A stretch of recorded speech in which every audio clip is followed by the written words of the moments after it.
morning. How's everyone doing? So you kind of suck, right? Let me hear it again. How you guys doing? How often do you guys get to be in a room with all people who look like you? Come on, this is a rare moment. This is a rare moment. So let's enjoy this. I want to thank Alicia, Rochelle, Kevin, EJ, Krista for inviting me and giving me some time to spend with you this morning. And again, my name is Alvin Alvarez. I'm a psychologist by training. I came here in 1971. I'm Cebuano by birth. Cebuano? Visayas? Yeah. There you go. And I want to tell a little bit about my story, how I got here, a little bit about some of the work. Kevin asked me to focus a little bit on Asian American Psychological Association and some closing thoughts. So, next slide. So, probably y'all have seen this guy a lot on the news, right? Yeah. These were the good old days, right? Before things got a little, What you guys probably don't know is this guy almost ended my career. Almost ended my career, okay?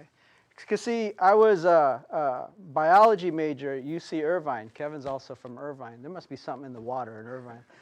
And, I was pre-med, totally into it, hardcore, worked in ERs, worked in clinics, did my labs, I was going to get into that medical school come hell, or some people got nods on the head. All right, that was it, right?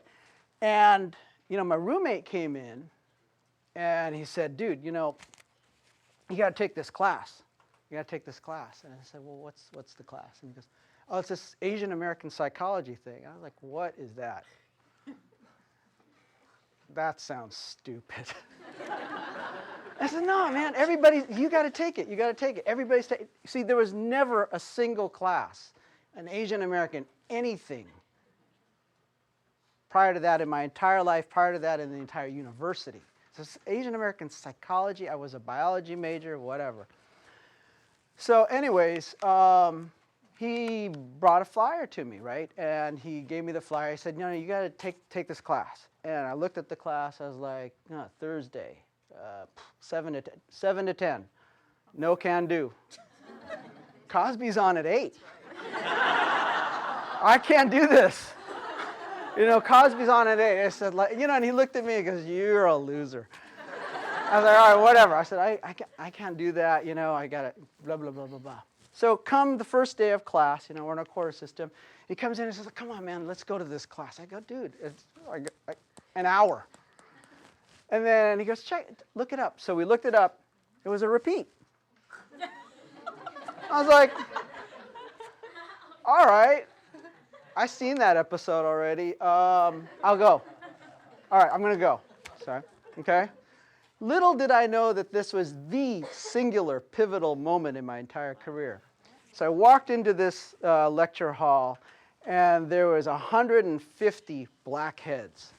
And I was like, and this was before there was a lot of Asian Americans at UC Irvine, and that's changed. And I looked in there, and I was like, wow, man, everybody looks like me and experience kind of like this. I was like, that's kind of trippy. So the professor, a Japanese American, Gene Awakuni from Hawaii, he passes out the syllabus. I was like, I don't know if I'm going to take this. Well, I sit down anyway. So I'm looking at the syllabus, right? And I'm looking at the syllabus, and and in the middle, there was, the subject for one of the days was Filipino Americans.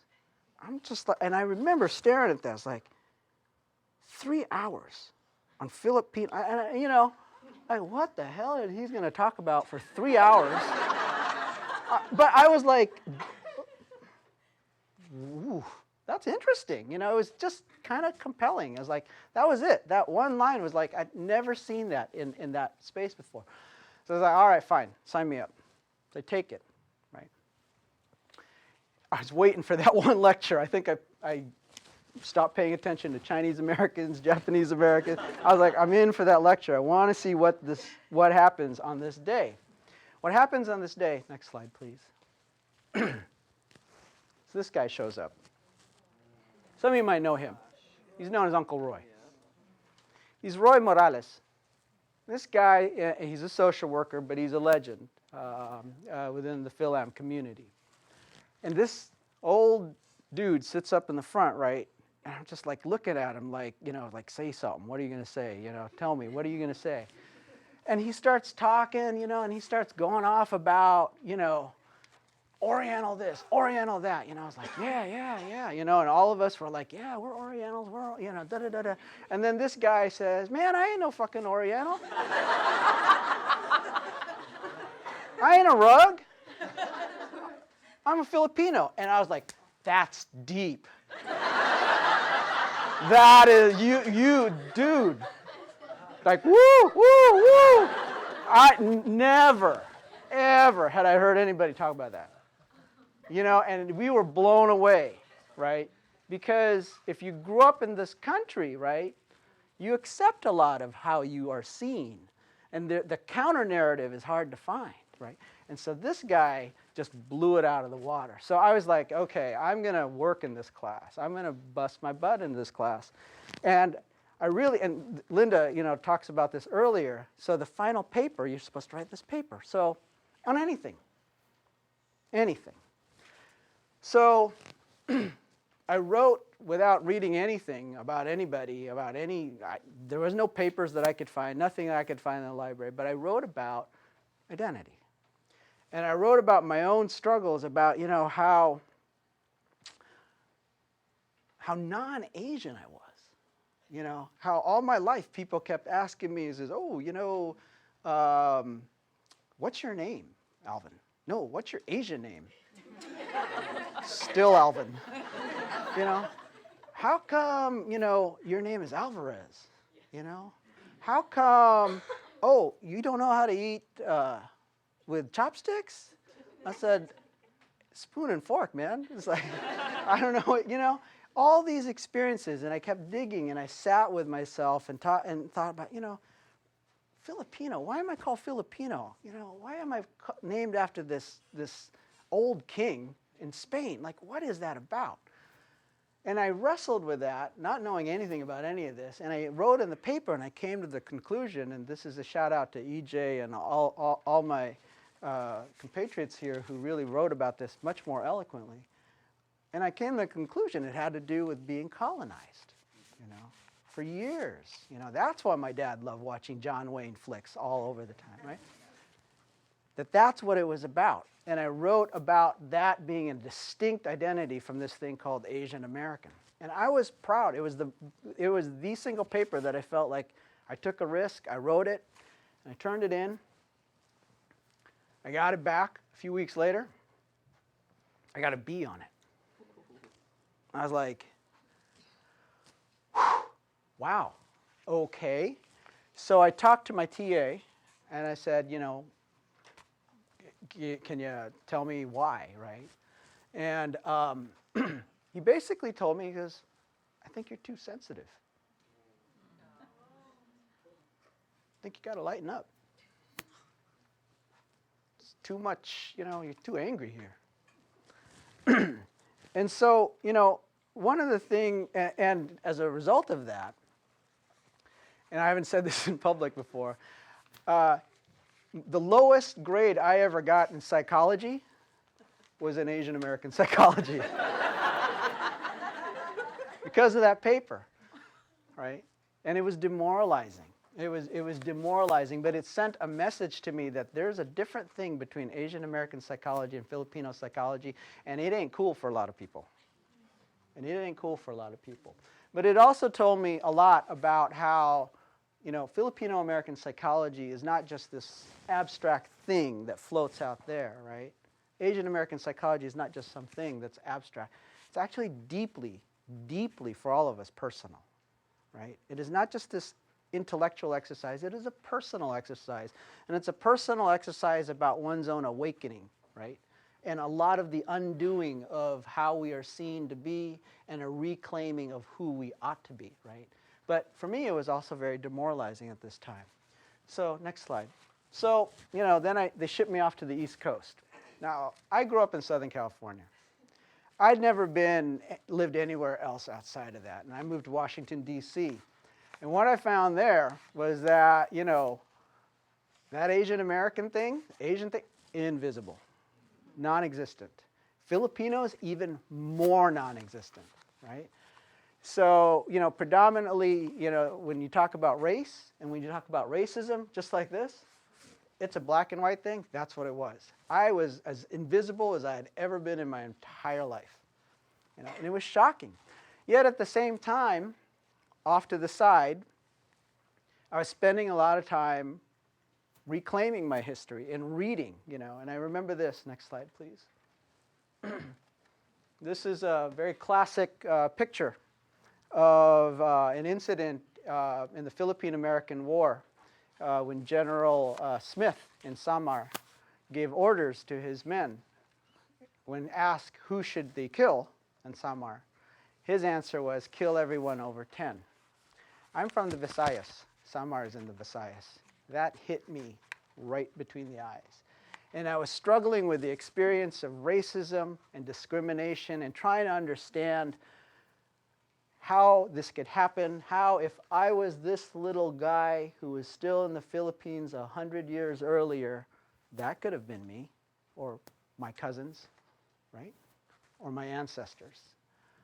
And it was, again, this notion of this, where does discrimination, where does oppression, where does all of that fit into psychology? And the answer was very clear. It didn't. It didn't. When I looked for where psychological theories really dealt with racism and discrimination, they were pretty much non-existent. When I looked at places where how does one become a politicized identity, how does one awaken, they were pretty non-existent. Literally, and I'm kind of excited to be here, is because the only one that I found on Filipino-American identity is Linda's dissertation. That's it, right?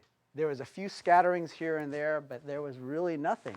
And and so for Linda to have the courage to write what she did allows me to have the courage to write and do a little of what I did. And I began focusing on Asian American racial identity, which was how does one become awakened to the experience of discrimination? Not just for Filipinos, but for everybody. And in part because, on some level, there were so few of us. I mean, there was not a single Asian American professor at the University of Maryland. I didn't know any other Asian American psychologists. I met one, Jeannie Manessi, down in San Diego. I heard rumors of Ping Serafika in Ohio State, right? I heard that there was somebody else in Seattle named, I don't know, Maria Root, but I'd never met her, but I really wanted to. So there was these little rumors, like little brown sightings. But our ability to interact, we didn't have that critical mass, right? And so in many ways, I felt compelled, particularly on the East Coast, to represent Asian Americans and the experiences of Filipinos, because there was just nobody there, even on the Asian American front. So I began doing work on racial identity, and a lot of what I've done is really focused on the topic of racism. And most of my mentors, and I think this is a message to us, in the absence of Filipinos, in the absence of Asian Americans, we have a great deal to learn from other communities of color. And almost all of my mentors since undergrad, all the way through grad school, have been within the African American community. And if there is any community that can really speak truth to power and really unveil racism in a very deep way in this country, I would argue it's the African American community. And they empowered me to say, okay, study this thing, because nobody ever thought about Asian Americans and racism or racial identity. So that was great. And it was great for me learning, but it was not so great for me in terms of developing my own professional Asian American identity, right? Because African American, black folks ain't going to do that for you. You've got to find that. And so, next slide. I began to gravitate towards the Asian American Psychological Association, which was founded here in the Bay Area by the Sioux brothers, Stan and Daryl, who used to have potlucks in this area. But it was predominantly a Chinese and Japanese American association. It really was born out of the civil rights movements and sort of speaks to where we were in our community development, right? But when I went in there, again, there was no Filipinos, none. I met a few over the years, but certainly among my peer group, there were no other Pinoys whatsoever. But I worked, and so in many ways, though, I still managed to find a home, found that very comforting, but I also felt a little distant from it. And, but I worked my way in the ranks and got more and more involved, and to a point where I was actually thinking about running for president for the association. But I felt like a bit of an outsider.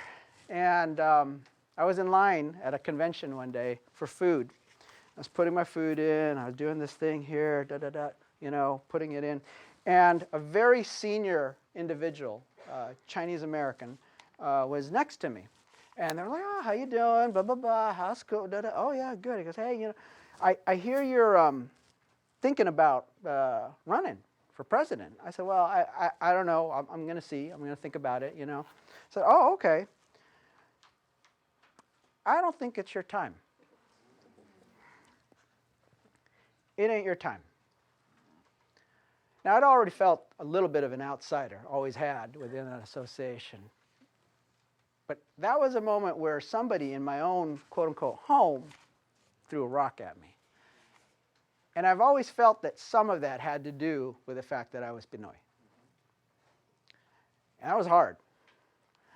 And, you know, I sat with it, I thought about not doing it, and I basically decided, screw it. It's a vote. You want to vote for me? Vote. If you don't want to vote for me, don't vote. Clearly, this one wasn't going to vote for me. Knock yourself out. So I ran, and I became the 15th president of the Asian American Psychological Association.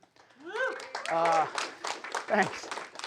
Now, I'm not looking for votes now. I mean, I ain't running for anything.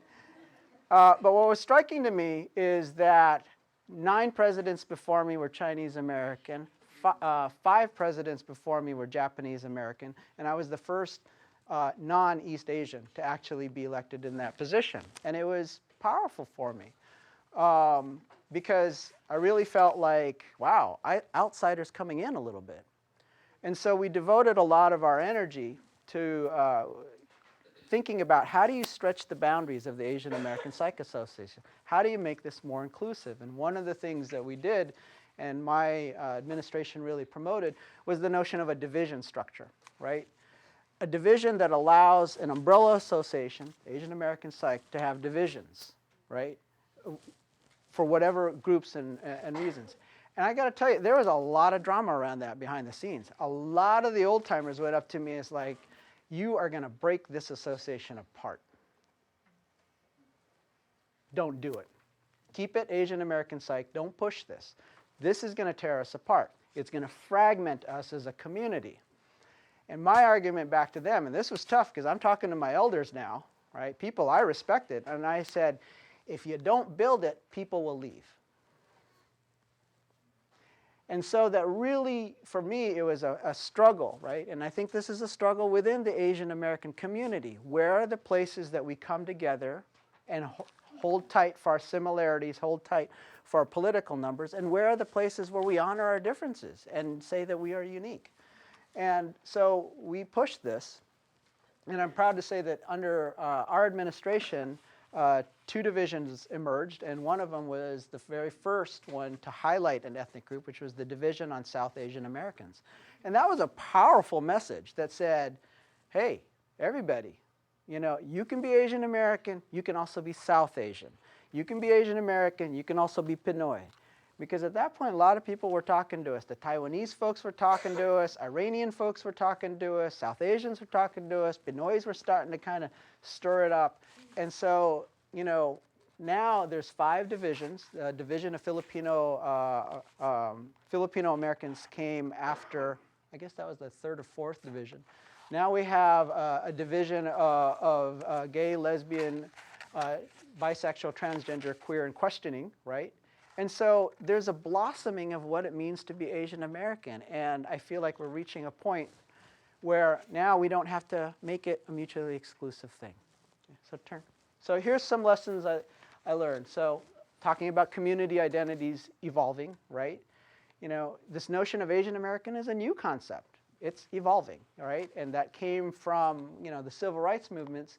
And we've got to learn how to grow beyond that and develop identities that are unique with, as well as similar to, Asian Americans. This social support thing is, I think, really important for us as a community. As you can see from my own experience, the lack of social support around this community was hard. It was tough. But I think it is very vital for us to have this time together to create that social support, just to persevere. And this African American quote really gets to the heart of it. If you want to go fast, go alone. But if you want to go far, go together, right? And that is really the spirit of what we are like as a Filipino community, right? We have to stick together. Organizations are key, like the Division of Filipino Americans, right? Because, many people in here have written articles and written books and stuff like that, and have been landmarked, and they're powerful. Don't get me wrong, right? Because that book can be read by somebody in Iowa. That article can be read by somebody in the Philippines or Alaska or Mexico. I mean, you can disseminate that, right? That's what scholarship is intended to do, yeah? But here's what scholarship can't do. Scholarship can't put you in this room together.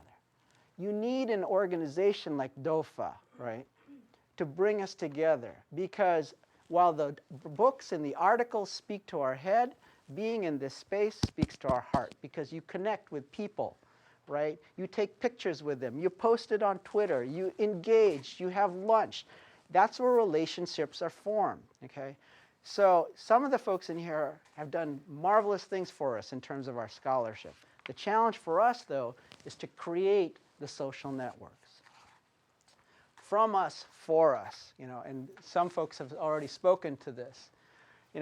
This division, I'll tell you right now, and every other ethnic minority association, it did not exist because some white folks came to me and said, you know what, you guys really should put this Filipino American division thing and this conference together. You really should do that. That don't happen. That's never happened. It's never, ever happened. In the history of communities of color, the oppressor doesn't come to us and hand us something. We have to wrest it from them. And Frederick Douglass's comment really hits home for me. Power concedes nothing without demand, and it is on us to make the demand and to create the future that we want. And that also takes leadership and risk and sticking your neck out. When I first read E.J.'s work on colonial mentality, I was like, man, this guy is bold, right? I was looking at that and was like, damn it, if I just wrote that paper back when I was I could have gotten a publication, yeah. But, I was like, hats off to my brother, right? He took that risk. That's what needs to happen. Lastly, work is not done. This is one conference, and this is a great conference. It's going to be a great day, no question. Here's the question for you now. Here's the challenge. Is there going to be another one? You guys going to do this again? Yes? So you got to invest in it, right? What's that? Bigger venue. Yeah. Bigger venue. If you want a bigger venue, you can come to San Francisco State, and I will host your next one. All right? But you all got to invest. This just can't be on Alicia or Rochelle or EJ or Krista. People have to invest. Last slide. So the question I raised for you is a question that Dr. Carolyn Payton, who is the first African-American woman who was the head of the Peace Corps, had raised in a seminal article that wrestled with whether or not psychologists should be involved in these social issues. And the title of the article, which is kind of an eye roller, the title of the article was a question she posed.